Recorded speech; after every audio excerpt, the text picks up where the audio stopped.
As footage continues releasing, and astute internet sleuths continue analyzing anomalies and inconsistencies, it's becoming increasingly clear that the so-called Final Experiment's 24-hour Antarctic sun was just another faked event recorded on a film set.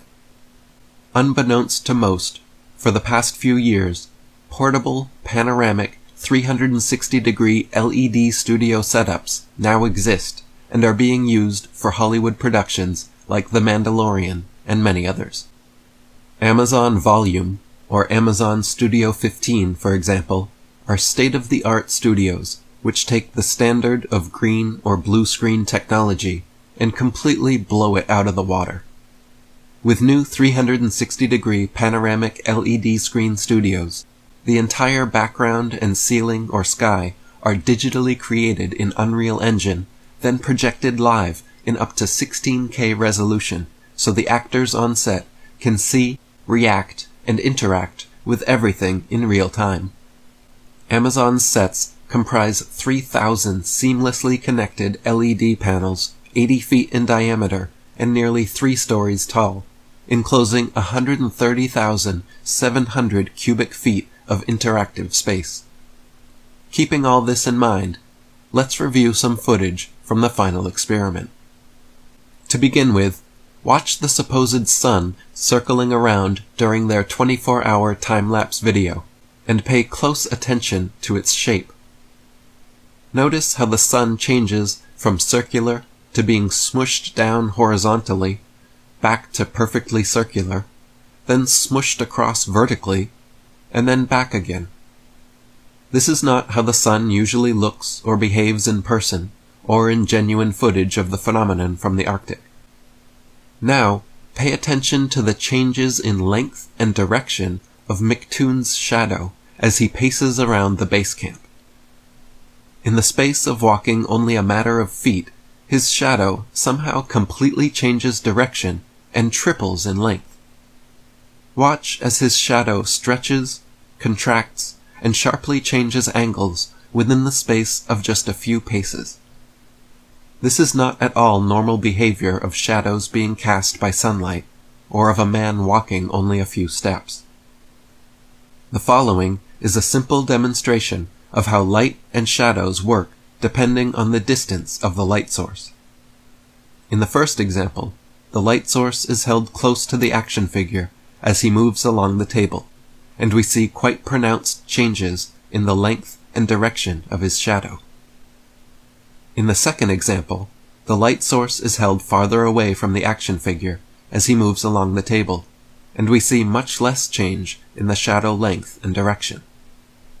In reality, the sun is much farther away in scale than this demonstration allows for as well, so even the amount of change seen here is being generous. A man walking such a short distance outside should never have a shadow that changes direction 90 degrees and triples in length. Now let's watch as McToon and Austin Whitsitt respond to commenters asking them to show their breath in the Antarctic. As they blow hot air out their mouths in freezing temperatures, there should be a cloudy mist that forms in front of their faces as the water vapor in their breath condenses. Instead, however, every time they blow, not a trace of fog appears. In Whitsitt's livestream, he claimed this was because the air was allegedly too dry there. Someone then asks him to pick up some snow, which he initially refuses to do because his hands would be too cold.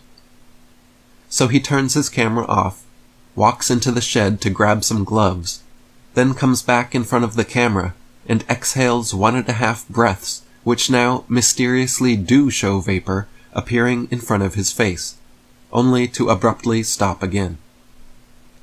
He says to the camera, "There's a little breath. What's up now?"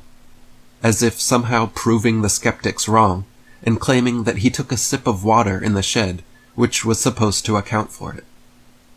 Another camera, recording from a different angle, however, caught Whitsitt while exiting the shed, doing what appears to be hitting a vape pen just before turning his camera back on.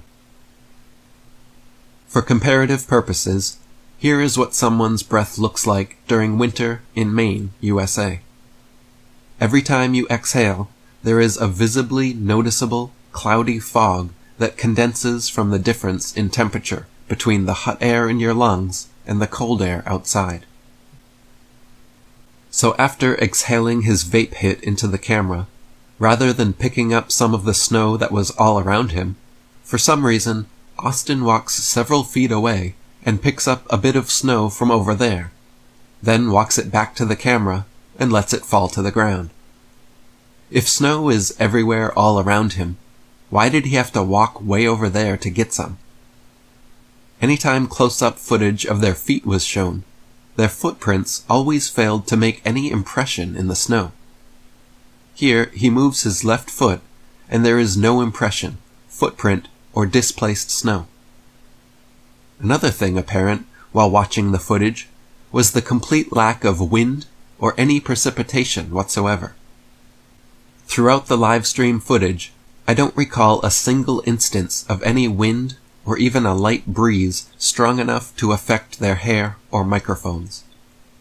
Even on a calm, sunny day, if they were really outside and not in a studio, we should see or hear the effect of wind on their bodies or microphones, but it was mysteriously absent the entire time. Jaron, Whitsitt, and others involved also made comments several times about how the mountains in the distance seemed so close that you could touch them, but that they were actually several miles away. The mountains do seem strangely closer than they should appear, and if you pay attention to where the background and foreground meet in footage from the final experiment, particularly the 24-hour sun time-lapse, it seems we are seeing where the digital backdrop ends and the studio floor begins. There is a separation line indicative of a film set apparent in much of the footage and made clear through the use of video editing technology. By adjusting the contrast, it becomes clear where studio reality meets digital fakery. In the 24-hour time-lapse sun footage, the mountains and sky are both chroma keyed out, showing they are both part of the studio backdrop. Compare this to other footage taken at Union Glacier. When chroma key is applied, only the sky disappears, leaving the real mountains untouched. This makes the case that the final experiment is potentially a mixture of doctored studio footage to fake the 24-hour sun and other authentic footage actually taken from Union Glacier, Antarctica. The founder of this final experiment, Pastor Will Duffy, has also had a recent clip surface from a sermon of his that gives some real insight into the mind of the man behind this production. Okay.